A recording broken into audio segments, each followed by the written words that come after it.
इसका नाम है the Silk road. So next chapter नहीं है बल्कि एक व्लॉग है जो कि निक मिडल्टन नाम के एक लड़के ने तुम लोगों के लिए लिखा है, बस इतना समझ लो। व्लॉग कैसे, अरे कहीं घूमने जाते हो ना, पूरा बता दो क्या क्या देखा था, क्या क्या किया था। बस निक मिडल्टन ने भी ये बताया था। वो कहां जा रहे हैं भाई, वो जा रहे हैं एक तीर्थ यात्रा पे जिसे कोरा कहते हैं, जो कि बुद्धिस्ट और हिंदू लोग परफॉर्म करते हैं। तो माउंट कैलाश पे उसको जाना है, तिब्बत होते हुए जा रहे हैं। तो बता रहे हैं क्या क्या हुआ था, कैसे कैसे हुआ था, आइए देख लेते हैं। The Silk Road is a story about the author Nick Middleton journey to Mount Kailash through Tibet. The author wants to go to Mount Kailash to finish his kora. वो अपना कोरा परफॉर्म करना जाना चाहते थे। क्यों करना चाहते थे? Because he wanted some peace in his life, some positivity in his life, that's why he wanted to perform kora. Okay, what happened with him? उनके साथ साथ कौन था? The author to Daniel. Daniel एक कैरेक्टर है भाई, लिख डालो एक बार, कमेंट करते जाओ, याद रहेगा। तो उन्होंने डेनियल को पकड़ा, डेनियल को साथ में ले लिया और फिर ड्राइवर लिया एक। They started their journey from slopes of Rahu. They had a driver name Setan. Setan उनके साथ था। Who knew a route to Mount Kailash, जिसको माउंट कैलाश का रास्ता पता था, डायरेक्शन पता थी। रास्ते में क्या हुआ? Lamo, a local lady from Rawo, Rawo जगह का नाम है of course, gifted the author of sheep skin coat the general attire of drokpa. Drokpas बोलते हैं खानाबदोश, जो तिब्बती खानाबदोश होते हैं ना, उनको ड्रोगबाज बोलते हैं। अब वहां पे एक लामो नाम की एक लेडी ने ऑथर को गिफ्ट भी किया। एक कोट था जो कि खास शीप स्किन, जो भेड़ की खाल से बना हुआ होता है, मतलब ऊन से बना हुआ होता होगा बेसिकली, वो उनको दिया। During the journey the author observed wide barren fields with gazelles eating the grass. वहां पे क्या कहते हैं, 12 सिंगे दिखे उन्हें, जो कि वहां पे घास को खा रहे हैं। बंजर खेत जमीनें हैं। हर्ड ऑफ वाइल्ड एसिस कॉल्ड यांग, और वहां के जो एसिस को यांग बोलते हैं। क्या बोलते हैं? यांग। ये एग्जाम में पूछा जाता है, यांग बोलते हैं। And isolated ड्रोगबाज। ड्रोगबाज खानाबदोशों को, मैंने बोला ये खानाबदोशों को देखते हैं, जो कि आइसोलेटेड, जो अलग अलगरज अपना जिंदगी गुजार रहे हैं। Taking care of their cattle, अपने कैटल, अपने जानवरों को ध्यान रख रहे हैं, पाल रहे हैं। Nomads tent guarded by large Tibetan mastiff, और बड़े बड़े साइज के जो तिब्बतन मास्टिफ यानी कुत्ते समझ लो, कुत्ते होते हैं, वो उनकी रखवाली कर रहे हैं कि उन पे कोई हमला ना करे। That were highly valued as hunting dogs in imperial China, जो कि बहुत हंटिंग डॉग्स हैं, जो कि होते हैं ना जो खोजी कुत्ते, वो है वो, तो वो उनकी रक्षा के लिए वहां पर है। The group saw snow covered mountains that were challenging to cross. वहां पे बर्फ थी पहाड़ों पे, उन्होंने वो देखा जो कि बहुत चैलेंजिंग थी, वहां से क्रॉस करना मुश्किल भी था। And the author experience headaches due to their altitude. अब ऑल्टीट्यूड ऊंचे पे जा रहे, माउंट कैलाश बहुत ऊंचे, बहुत ऊंचे, और गाड़ी ऐसे चल रही है, सर फटा जा रहा है, हेडेक हो रहा है, बिल्कुल मेरे जैसी हालत हो रही है भाई। व्लॉग चल रहा है दोस्तों, अभी हम बहुत हाई ऑल्टीट्यूड पे हैं, हमारे सर में दर्द हो रहा है दोस्तों। ऐसा करके आगे आगे बढ़ रहे हैं। Due to the high altitude which was 5210 5210 metres above sea level according to their watch. 5210 metre sea level से सोचो कितने ऊपर पहुंचे हैं, 5000 ऊपर मीटर ऊपर पहुंचे हैं। The cold weather also affected the author's physiological functions, और ठंड ने भी पूरी उसकी बॉडी को ठंडा कर दिया था। Later in the day they reached a town named होर।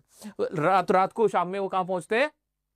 होर में पहुंचते हैं, लेटर इन द डे, ठीक है। Which was described by the author as miserable with lack of vegetation and surrounded by rocks and dust. वहां dusty सिर्फ पत्थर थे, पहाड़ थे, वहां कोई वनस्पति नहीं थी, कुछ नहीं थी। तो ऑथर को वो जगह बिल्कुल अच्छी नहीं लगी, बहुत मिजरेबल थी, बड़ी मुश्किल भरी थी। Daniel return to Lhasa. Daniel तो वापस लहासा पहुंच चले गए। Leaving the author feeling disappointed about the Mansarovar lake located near the town of Hor, which was filled with garbage. Later that, वहां मानसरोवर लेक को देखने के बाद ऑथर को बड़ा बुरा फील हुआ, क्योंकि पूरे मानसरोवर लेक के अंदर जो कूड़ा ही कूड़ा भरा हुआ था, गंदगी बहुत थी, जिसे देख के बहुत बुरा लगा। डैनियल वहां से लहासा वापस चले गए। अब ड्राइवर सेतन उनके साथ है, और क्या होता है फिर? Located near the town of the Hor, which was filled with garbage. Later that night, रात में they arrived at a guest house in Darchan. वो डार्चन नाम की एक जगह में पहुंचते हैं। But the author was unable to sleep. लेकिन ऑथर को नींद नहीं आती। क्यों? The next morning, Setan took the author to the Darchan Medical College, क्योंकि ऑथर की तबीयत खराब हुई होती है। फिर सेतन, जो कि ड्राइवर था, बेचारा बड़ा अच्छा आदमी था, उसको मेडिकल कॉलेज में लेके जाता वहीं के पास के, for evaluation. Upon being assured that the author was fit enough to do the kora, Setan return to Lhasa. जब सेतन को लगने लगता है कि हाँ यार अब ये ठीक हो गए इनकी तबीयत सी, तो वो वापस से लहासा वो भी आ जाता है। अब क्या होता है? The next morning the author woke up feeling refreshed and found Darchen to be not as bad as he initially thought.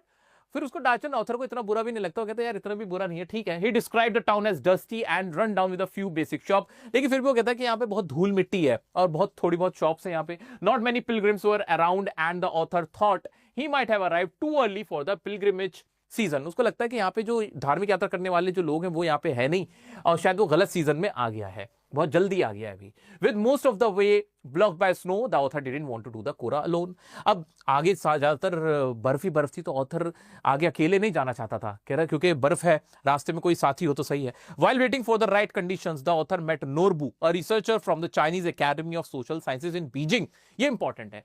वहीं पर उसे नोरबू नाम का एक व्यक्ति मिलता है जो कि चाइनीज होता है, जो कि कहां काम कर रहा होता है, एक रिसर्चर होता है Chinese Academy of social science, जो कि बीजिंग, जो कि कैपिटल है चाइना की, वहां काम कर रहा होता है। Who was studying the significance of the kora in Buddhist literature. उसका काम ही क्या होता है कि कोरा का क्या महत्व है बुद्धिस्ट लिटरेचर में, बौद्ध धर्म के लिटरेचर में, उसके ऊपर वो रिसर्च कर रहा होता है। नोरबू उसको मिल जाता है, साथी मिल गया भाई, मुबारक हो, मुझे नोरबू मिला है, ये मेरे साथ नोरबू है। हाँ ये हेलो से है, से हाय नोरबू। हाँ नोरबू चाइनीज से है, हाँ ये मेरे साथ अब कोरा करेंगे, ऐसे करके। ठीक है, आगे बढ़ जाते हैं। The author got to know Nobu and found out they were both there to do the pilgrimage, so they decided to do it together. And the author felt his positive mindset was paying off. और finally उसको ऐसा लगता है कि he was very positive. He just wanted to perform Kora at any cost. He didn't give up at all. He kept going, and ultimately he found a companion in form of Nobu, and they performed Kora together. So ये पूरी journey थी, पूरा vlog था। Finally हमने कोरा कर लिया है, मेरे साथ नोबू है, से हाय नोबू, और हमें बहुत अच्छा लग रहा है, thank you all for watching, ऐसे करके thank you all for watching ये कह के उन्होंने फिर साइन ऑफ कर दी।